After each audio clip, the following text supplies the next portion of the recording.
आज के इस कार्यक्रम में हमारे मध्य स्वराज संकल्प यात्रा की नायिका और राजस्थान के पूर्व मुख्यमंत्री आदरणीय वसुंधरा जी, हम सबके अग्रज केंद्र और राज्य में मंत्री रहे आदरणीय कैलाश जी मेघवाल, भाई राजेंद्र सिंह जी, आदरणीय भूपेंद्र जी, आदरणीय गहलोत साहब, सभी बड़े बुजुर्गों, माताओं, बहनों, नौजवान दोस्तों, अगर आप थोड़ी सी देर शांति से बात सुनेंगे तो मैं अपने मन की बात आप तक पहुंचा पाऊंगा। मैं हमेशा आप सभी जनता को इस देश का मालिक मान करके आपको संबोधित करता हूं। वो केवल नाटक करने के लिए नहीं, मेरे भाषण को अच्छा बनाने के लिए नहीं, लेकिन मैं मुल्क के मालिक तुझसे ही यह सवाल करता हूं कि आज गुलाब चंद कटारिया अगर यहाँ खड़ा है, वसुंधरा जी हैं, चाहे अशोक गहलोत है, चाहे देश का प्रधानमंत्री मनमोहन सिंह है, चाहे हिंदुस्तान के राष्ट्रपति हैं, ये सब कितने बिठाए हैं? हम सब लोगों को चुनने का काम करते हैं इस मुल्क का मालिक अपने वोट से। गांव का सरपंच से लेकर के जिला प्रमुख से लेकर प्रधान से लेकर एमएलए से लेकर एमपी से लेकर प्रधानमंत्री से लेकर के मुख्यमंत्री, सब आपके वोट से बनते हैं। हम में से कोई जबरदस्ती जाकर न तो जयपुर में बैठा है न दिल्ली में बैठा है।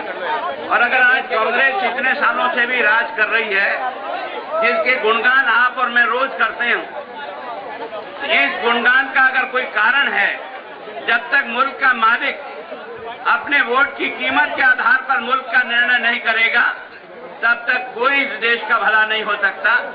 65 साल मैंने सबने इस देश की आजादी के बाद जिन शहीदों ने अपना सब कुछ देकर के हमको आजादी दे गए, शायद उनकी आत्मा अगर कहीं जिंदा हो और कहीं देखती हो, हमारे हिंदुस्तान का दृश्य देख करके उनका मन रोता होगा कि मैं फांसी के तख्ते पर इसलिए टूटा था कि 65 साल के बाद 48 करोड़ लोग मेरे मुल्क के भूख से मोहताज हों। रोटी खाने को एक टाइम मिले तो दूसरी टाइम नहीं मिलता है। मेरे देश में 11 करोड़ बच्चे आज नौकरी करने लायक हैं, लेकिन दर दर की ठोकर खाते हैं। 65 साल के प्रयास करने के बाद सड़क चलने के नाम पे न केवल खड्डे मिलते हैं, 65 साल के बाद भी पीने का शुद्ध पानी इस देश को नहीं मिलता है। 65 साल के बाद भी महंगाई ने कमर तोड़ कर रख दी हो, 65 साल के बाद भी हिंदुस्तान की सीमाएं सुरक्षित नहीं हो, देशद्रोही अंदर से देश को कुतर रहे हैं और देश की सीमाओं पर चीन और पाकिस्तान हमको रोज आंख दिखा रहा है।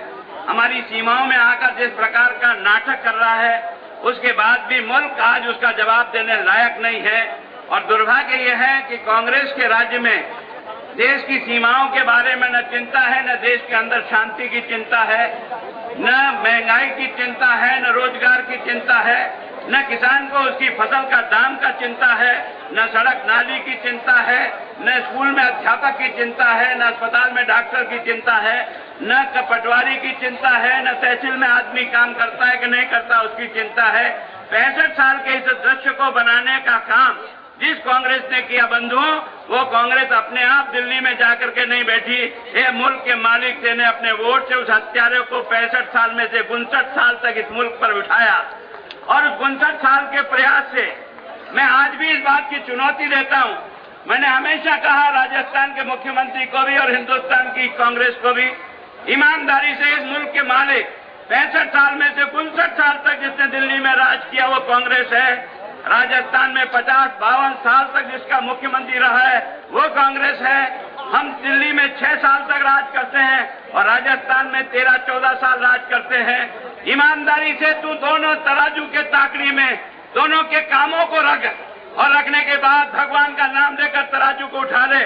अगर तुझे लगता है कि हिंदुस्तान की गरीबी मिटाने का काम, हिंदुस्तान को तरक्की देने का काम, हिंदुस्तान का स्वाभिमान जगाने का काम, हिंदुस्तान को रोजगार देने का काम, किसान को उसकी कीमत देने का काम अगर किसी ने किया तो भारतीय जनता पार्टी के राज में चाहे वो अटल बिहारी वाजपेयी हो, चाहे भैरव सिंह शेखावत हो, चाहे वसुंधरा जी हो, मैं आज आप सबसे, क्योंकि आप सब इस जिला हेडक्वार्टर के बंधु यहाँ विराजमान हैं, मैं आज आपको कुछ कड़वे सच रखना चाहता हूं। और उस कड़वे सच को आप अपने दिमाग में बिठाओ। और अगर आपको जचे कि मेरी बात में कोई दम है, सच्चाई है, तो आप उसे स्वीकार करना। और अगर आपको लगता है कि बेकार में बोला तो यहीं छोड़ के चले जाना। वसुंधरा जी का 5 साल का राज इस अशोक गहलोत के पहले था। हमने 8,000 करोड़ से अपना बजट शुरू किया और 14,000 करोड़ पे अपने 5 साल का पूरा कर लिया। मैंने 5 साल के बजट की जोड़ लगाई।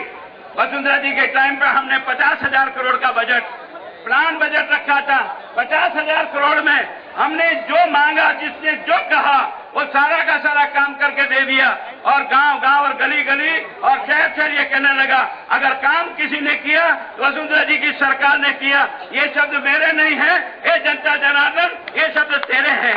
अब मैं अशोक गहलोत से पूछना चाहता हूँ, तेरा पहला बजट 18,000 करोड़, दूसरा 24, तीसरा 27, चौथा 36 और ये जो 5वां बजट रखा वो 40,000 करोड़। इन सब की टोटल अगर लगाऊं तो 1,57,000 करोड़ रुपया खर्च हुआ। 1,57,000 करोड़ रुपया अशोक गहलोत तूने और तेरी सरकार ने खर्च किया। फिर ये सड़क के खड्डे क्यों नहीं निकलते हैं? फिर ये बिजली लट्टू में करंट इसमें नहीं आकर के बिल में करंट क्यों आता है? फिर मेरे स्कूल में मास्टर नहीं है, बच्चा रोता है मास्टर के बिना और मास्टर रोता है नौकरी के बिना। ये परिस्थितियां क्यों हैं? अरे तू मुफ्त दवाई की बात करता है, पहले डॉक्टर पर लगा दे जो कम से कम पर्ची पे लिख दे। तो क्या बात कर रहा है? किस काम का मुकाबला? वास्तव में तेने राजस्थान को जिस ढंग से कानून व्यवस्था में धज्जियां उड़ा कर रख दी, आपको सुनकर ताज्जुब होगा। मैं आज आपके सामने कुछ आंकड़े रख रहा हूँ इस पिछली सरकार का। यही जो अभी राज चल रहा है अशोक गहलोत, मैंने निमंत्रण दिया उसे, मैंने कहा एक मंच पर आ जाओ। ये दो मंच लगाने की जरूरत नहीं है। ये जनता तेरी भी है, ये जनता मेरी भी है। तू अपनी दुकान का सामान लेके आ जा, मैं अपनी दुकान का सामान लेके आता हूँ और फैसला कर लेगी जनता वास्तव में कौन सच है और कौन गलत है। आपको सुन के ताज्जुब होगा। मैं आज एक सवाल मीडिया के माध्यम से छोड़ता हूँ अशोक गहलोत को। मैंने कहा तेने वर्ष 10 और 11 में 24,000 करोड़ रुपया का कर्जा लिया, जनता से भी लिया, सरकारी कर्जा भी लिया, बाकी कर्जा भी लिया। 24,000 करोड़ तेने एक पाई उस पूरे साल में खर्च की हो तो वो मुझे पाई बता देना। 24,000 करोड़ रुपया का कर्जा लेता है और कर्जा लेने के बाद सारा का सारा आपने देखा होगा ये जो पीडी अकाउंट होता है उस पीडी अकाउंट में पड़ा रहा 24,000 करोड़ रुपया। उस 24,000 करोड़ रुपये का हमको ब्याज देना पड़ा 8.2 के हिसाब से और जो हमें पीडी खाते में जो ब्याज मिला वो 5.3 मिला। हमको 300 करोड़ रुपए का एक साल में चूल्हा किसी ने लगाया। अशोक गहलोत तेने और तेरी निकम्मी सरकार ने लगाया। तेरे पास पैसा था लेकिन पैसे का उपयोग नहीं किया और ब्याज का जूता राजस्थान की जनता के खाते में और डाल दिया। मैं तुझे ये कहना चाहता हूँ तेरे 10 और 11 में शिक्षा विभाग का 250 करोड़ रुपया तेने सरेंडर किया। क्यों किया था? क्योंकि तेरे पास मास्टर की तनख्वाह थी, मास्टर के पद थे, लेकिन तेने मास्टर लगाया नहीं, इसलिए 250 करोड़ रुपया अत्तू खाते लिखना पड़ा। 275 करोड़ रुपया तेने चिकित्सा के लिए रखा था, लेकिन चिकित्सा का कहीं तेने डॉक्टर लगाया नहीं, कहीं नर्स लगाई नहीं और इसके कारण से 275 करोड़ रुपया एक साल का कह रहा हूँ। अगर 5 साल की जोड़ लगाए ना तो 1,000 करोड़ रुपया निकलेगा। चिकित्सा का बच जाता है, शिक्षा का बच जाता है, पानी का 1,400 करोड़ रुपया मैंने दिया लेकिन पानी हमको नहीं मिला और 1,400 करोड़ रुपया अत्तू खाते में चला गया। ये क्या मजाक है? राज है? क्या चल रहा है? इस तरह से राज कहते हैं और कहता है मैंने ये कर दिया, मैंने ये कर दिया। मैं उसे पूछना चाहता हूँ तूने क्या क्या कर दिया तो बता तो सही। मेरा मास्टर रो रहा है, मेरा बच्चा जिसने 4 साल से एसटीसी बीएड किया हुआ बैठा हुआ है। इस गरीब ने कैसे बीएड होता है, कैसे एसटीसी होता है, उसके माँ बाप को पूछो या उस बच्चे को पूछो जो एसटीसी बीएड किया हुआ बैठा है। 4 साल तक 40,000 रुपया तू नामे लिखकर गिरवे रखकर अपनी संपत्ति को उसका बाप अपने बेटे को बीएड कराता है और तू हर साल पोस्ट निकालता है। हर साल बजट में कहता है 45,000 मास्टर भर्ती करूंगा, 65,000 करूंगा, 8,000 करूंगा, 10,000 करूंगा। मैंने इसी विधानसभा में एक प्रश्न लगाया। मैंने कहा तुमने राजस्थान के बजट के अंदर कितने लोगों को सरकारी नौकरी देने की घोषणा बजट भाषण में की? आपको सुन के ताज्जुब होगा। 9-10 से लेकर के 13-14 तक 4,50,000 भर्ती करने के लिए फिगर मेरे फिगर नहीं है। मैं राजस्थान के मुख्यमंत्री को दावत देता हूं कि तू अपने बजट भाषण को पढ़ ले, या तो तू पढ़ या तेरा कोई अधिकारी पढ़ ले। तेने 4,50,000 500 लोगों को नौकरी देने की बात बजट में कहीं नहीं कही। और उसके बाद मैंने दूसरा प्रश्न पूछा कि तूने 5 साल में सरकारी नौकरी में लगाए कितने लोग? मेरा जवाब आया 54,000 लोग। मैंने तीसरा प्रश्न और पूछा, इन 4 सालों में रिटायरमेंट कितना हुआ? आपको सुनकर हैरानी होगी, 48,000 लोग रिटायर्ड से सेवा से मुक्त हो गए। इसका मतलब भर्ती कितना हुआ? भर्ती हुआ केवल 6,000 लोग। 6,000 लोग राजस्थान के जिसमें भर्ती हो सकता है, उसकी काबिलियत को दाब दें या शाबाशी दें, यह फैसला जनता जनार्दन तुम्हें करना होगा। मैं राजस्थान के मुख्यमंत्री को दावत देता हूं। राजस्थान का गृह मंत्री कौन है तो अधिकांश बच्चे बता नहीं सकेंगे, लेकिन राजस्थान का गृह मंत्री स्वयं मुख्यमंत्री राजस्थान का गृह मंत्री है। बताते ने क्या कीर्तिमान स्थापित करके हिंदुस्तान के नक्शे पर राजस्थान को जो काली तेरे पोती है, इसका जिम्मेदार कौन होगा? जनता क्या चाहती है? तो हाथ को काम मिले, सम्मान से जीना चाहिए और उसकी ठीक प्रकार से तरक्की हो। यह राजस्थान को चले लॉ एंड ऑर्डर की दृष्टि से हिंदुस्तान का 5वां राज्य था। पहले अपराधों में हम 5वें नंबर पे आते थे, अब हम दूसरे नंबर पे आते हैं अपराधों में। पहला महाराष्ट्र है, दूसरा राजस्थान है। ये तेरे कीर्तिमान है ना। 5वें से उठाकर के 7वां करता, ये तो शाबाशी मिलती, लेकिन तूने 5वें से उठाकर दूसरे स्थान पे कर दिया। आश्चर्य होगा, महिला अपराध की दृष्टि से राजस्थान तीसरे नंबर पर हिंदुस्तान में राज्य की गिरा जाता है। और आर्थिक अपराधों की दृष्टि से ये जो फर्जी लोग बनाते हैं ना, ये कोऑपरेटिव सोसाइटी, ये गोल्ड कोर्ट, ये फला कोर्ट, ये जो एक पेज का विज्ञापन देते हैं और लेकर के जनता को ठगते हैं। 3 साल में दुगुना हो जाएगा, 18 महीने में दुगुना हो जाएगा। गोल्ड सुख के नाम से तुम्हें सोने में यह मिलेगा, वो मिलेगा। गरीब आदमी अपने 10,000 5-5 हजार रुपया खून पसीने के बचाकर इन हत्यारों को देते हैं और देने के बाद केवल जयपुर शहर में 2 लाख लोगों ने 4,000 करोड़ रुपया इन बेईमानों को जमा करा दिया। और इस आज सरकार की आंख से दिखाई नहीं देता ये कैसे फर्जी लोग हैं, है ना। राजस्थान हिंदुस्तान में आर्थिक अपराधों की दृष्टि से नंबर 1 पर है। मेरी चुनौती है, राजस्थान हिंदुस्तान में जितने अपराध होते हैं आर्थिक, उसमें से 24% अपराध अकेले राजस्थान में होते हैं। अकेले राजस्थान में 24% अपराध। अब आप कल्पना कर सकते हो, है ना। महिला सुरक्षा की दृष्टि से 0। ये जो अपने शेड्यूल ट्राइब की जो जातियां हैं, इनके अपराध की दृष्टि से राजस्थान नंबर 1 पे। अरे सुनो, हैरानियत होगी मेरी पुलिस को, जिस डिपार्टमेंट का मैं मुखिया रहा हूं। मेरी पुलिस, मैंने एक प्रश्न पूछा कि राजस्थान की पुलिस को कितनी बार अपराधियों ने पीटा? आपको सुन के तारा होगा, ये सवाल जवाब मेरा नहीं है, ये राजस्थान की विधानसभा पर है। 2273 बार राजस्थान की पुलिस 31 जनवरी तक पीट चुकी है। जहाँ मेरा पुलिस का सिपाही और मेरा रखवाला है ना, अपराधी जिसको पीट के चला जाए और ये समाजहीन सरकार कुछ नहीं कर सकती। आपके यहाँ फूल मोहम्मद को जिस ढंग से जलाया, देश जल सकता है, जला दिया होगा। लेकिन मैं एक सवाल पूछना चाहता हूँ, तेरी जो फौज के बाकी लोग थे, तेरे जो बाकी पुलिस के इंतजार थे, ऑफिसर वहाँ मौजूद थे, वो सब कहाँ भाग गए थे? इस सवाल का जवाब कौन देगा? फूल मोहम्मद देगा या राजस्थान की जनता देगी? अगर एक तुम्हारा अधिकारी को जला दिया जाता पेट्रोल डालकर, अरे कम से कम बंदूक से एक गोली से निकालता यार, कम से कम ये तो लगता कि मेरी फौज को बचाने वाला कोई तो मर्द यहाँ है। सारा का सारा जिस प्रकार का बर्ताव बना, एक ऐसा दुर्भाग्यशाली स्थिति है।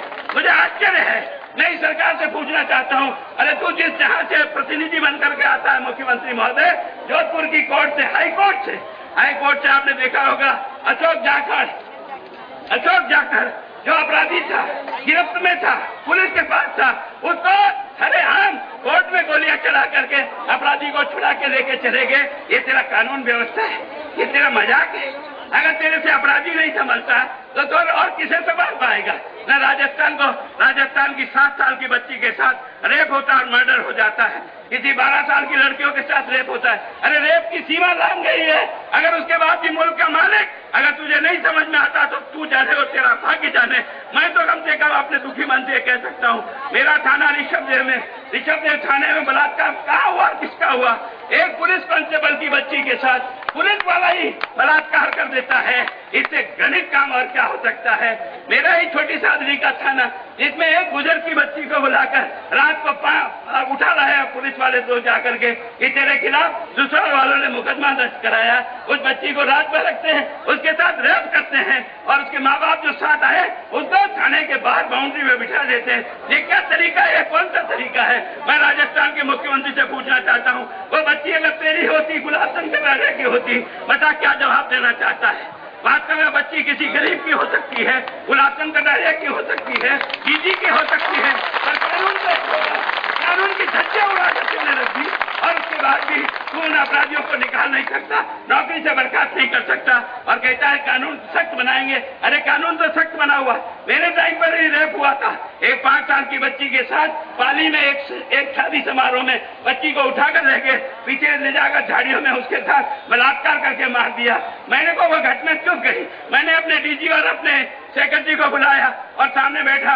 मैंने कहा डीजी साहब जवाब दो मुझे, ये बच्ची गुलाब चंद कटारिया आपके गृह मंत्री की होती, बोलो क्या कहना चाहते हो? अगर ये तुम्हारी होती क्या कहना चाहते हो? उन्होंने कहा अपराध बहुत भयंकर हुआ है, हम शर्मिंदा हैं। मैंने कहा शर्मिंदा को छोड़ो, इसका कानून ऐसा सख्ती से पालन कराओ, इस बेईमान को 2 महीने में जेल के सीटों में डालो, तब तो मैं जानूंगा कि तुम वास्तव में पुलिस वाले हो। और मैं पुलिस को धन्यवाद देता हूँ, डीजी गिल को और हमारे VS सिंह को, जिन्होंने कहा 72 घंटे में चालान पेश होगा, फास्ट ट्रैक में होगा, लगातार सुनवाई होगी। और आपको सुन के ताज्जुब होगा, 13 दिन में आजीवन कारावास कराया, 13 दिन में आजीवन कारावास। कानून की धज्जियां उठा के रखी। तुम्हें न कानून की चिंता है, न किसी बात की चिंता है। आगे सरकार क्यों चलाते हो? आगे सरकार चलाते किस लिए हो? और कहने के लिए आजकल लुटा रहा है पैसा। ये काका जी तेरा पैसा नहीं है, ये इसे राजस्थान की 7 करोड़ जनता के खून पसीने का पैसा है, जिससे हमने खजाना भरा। मैंने अभी 3 दिन पहले, मैं भी एक अध्यापक भी रहा हूँ और शिक्षा मंत्री भी रहा हूँ। तुम अपने बच्चों को अच्छा पढ़ते हैं, उनको कंप्यूटर दो, मुझे कोई शिकायत नहीं हो सकती। लेकिन इस राजस्थान के मुख्यमंत्री ने कंप्यूटर नहीं दे करके 6000 रुपया प्रति विद्यार्थी के नाते से उसको पैसे का ट्रांसफर करेंगे। इसका मतलब समझ में आया? 1 लाख बच्चों को 6,600 करोड़ रुपया टूना में लिखा जाएगा। बांटने वाला खा जाएगा, लेने वाला खा जाएगा। बच्चे को कंप्यूटर लगेगा कि नहीं लगेगा, उसकी उंगली कंप्यूटर पे घूमेगी कि नहीं घूमेगी, पर मेरे राजस्थान के खजाने को डाका तुम जरूर डाल दोगे। ये राजनीति का गलत काम है, केवल वोटों के भिखारियों। अगर इस ढंग से जनता को लुभा कर वोट लेना चाहते हो, तुमने इतने साल तक तो इंतजार नहीं की, अब आपने देखा सब जगह पेंशन बांट रहा है, चाहे 58 साल का, 60 साल का, हर माँ बाप पेंशन ले जाओ, पेंशन ले जाओ। ये पेंशन तेने 4.5 साल बाद क्यों बांटी? अगर तू जनता का भला चाहता है ना, तो 4 साल पहले बांट देता, कम से कम तेरी बात समझ में आती। लेकिन नहीं, जब आपकी और मेरी भी मौत नजदीक आती ना, तो भगवान याद आ जाता है, माला याद आ जाती है, तब पुराने दोस्त याद आ जाते हैं। कौन चिंता करता है? और इसके कारण से लुटा रहा है। कहता 10,000 मकान बनाऊंगा, हर आदमी को 50,000 रुपया दूंगा। मैंने राजस्थान के मुख्यमंत्री को हमेशा दावत दी कि मैं गुलाब चंद कटारिया अपनी तनख्वाह से तुझे 50,000 रुपया देता हूँ। अशोक गहलोत जी, एक कमरा 10 बाई 10 का पक्का बनाकर मुझे बता दो, मैं मान जाऊंगा कि 50,000 में गरीब का मकान बन सकता है। मकान नहीं बनेगा, लेकिन ये झुंझुना पकड़ा दिया, 33,000 उसको मिलेगा, 10 उसके बीच के दलाल खा जाएंगे सरकारी पैसे को, जैसे कोई मटिया भेज कर डालेंगे। ऐसा लोकतंत्र में आप मुल्क के मालिक खड़े हो। अगर आप अपने हक को नहीं समझते हो ना, तो इसमें गुलाब चंद कटारिया क्या कर सकता है? मैं तो अपनी दुकान का सामान सोना बता के बेचूंगा। रगड़ के देखो ना यार, गुलाब चंद जो कहता है उसमें कोई दम है कि नहीं है? अशोक गहलोत जो कहता है उसमें कोई दम है कि नहीं है? ये मुल्क का मालिक नहीं करेगा तो और कौन करेगा? मैं ये पीड़ा किसके सामने जाकर रखूं? मुझे लगता है कि सारे प्रदेश को जलाकर खाक करने वाली कांग्रेस आज कहती है मैं संदेश देना चाहता हूँ। काय का संदेश देना चाहता है? क्या संदेश देना चाहता है? आजा, एक ही में आधा खर्चा बांट लेंगे, तू भी आ जाए यही। और तू नहीं आ सकता, तेरा दिक्कत है उसको भेज दे, जो तेरा बढ़िया से बढ़िया स्पीकर हो उसको भेज दे।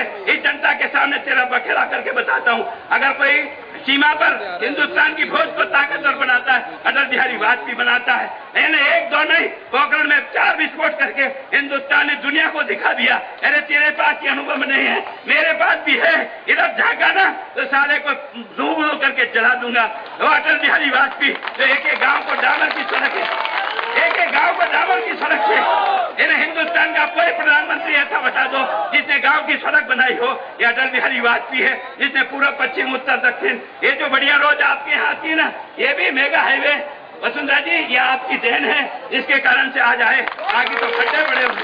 अभी हम गए ना तो सारा का सारा कच्चे पड़े हुए हैं। न तुम पीने की पानी की व्यवस्था कर सकते हो, न सिंचाई की व्यवस्था कर सकते हो। और ये किसान मेहनत करके महंगा खाद लाता है, महंगा बीज लाता है, महंगी बिजली जलाता है, महंगा मजदूर लेता है, और उसके बाद जो पैदा करता है वो मंडी में जाकर 65 साल के बाद भी नीलाम बोली पर चढ़ जाता है। ए मुल्क के मालिक, तू अपने बच्चों की चिंता कर, अपनी आने वाली औलाद की चिंता कर, इस मुल्क को सुधार ले। और ये सुधरेगा गुलाब चंद के भाषण से नहीं। ए मुल्क के मालिक, इन हत्यारों के प्राण कहाँ हैं? वोट की पेटी में है। वो हत्यारा गुलाब चंद कटारिया भी हो तो अगले तुझे भगवान की उस बेईमान को भी मार, जिससे कम से कम मेरा देश तरक्की करे, मेरा प्रदेश तरक्की करे। मैं ये चाहता हूँ आपसे, और इसलिए बहुत विनम्र प्रार्थना कर रहा हूँ, बंधुओं, अपने अंतर्मन को टटोलो। ये मुल्क गुलाब चंद कटारिया और वसुंधरा जी का नहीं है। ये मुल्क के मालिक, ये धरती तेरी भी है, जिसने तुझे बड़ा किया, तुझे पाला पोसा, योग्य बनाया, शिक्षित बनाया, कमाने लायक बनाया। आज धरती माता का कर्जा तुझे ललकार करके कह रहा है 65 साल में से 59 साल तक दिल्ली में राज करे, राजस्थान में 55 साल तक राज करे, और जिन्होंने प्रदेश को धू करके चला दिया, उस हत्यारे को का 200 साल का पट्टा और दे दे।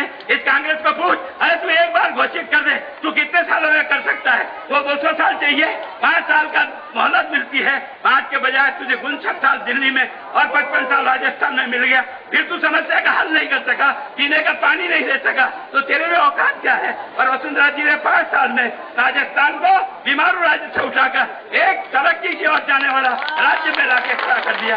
आज अशोक गहलोत, तुझे मैं दावत दे रहा हूँ, तेरे इन 4 सालों के कारण से राजस्थान जो 10वें पायदान पे था विकास का, आज 16वें पायदान पे आ गया।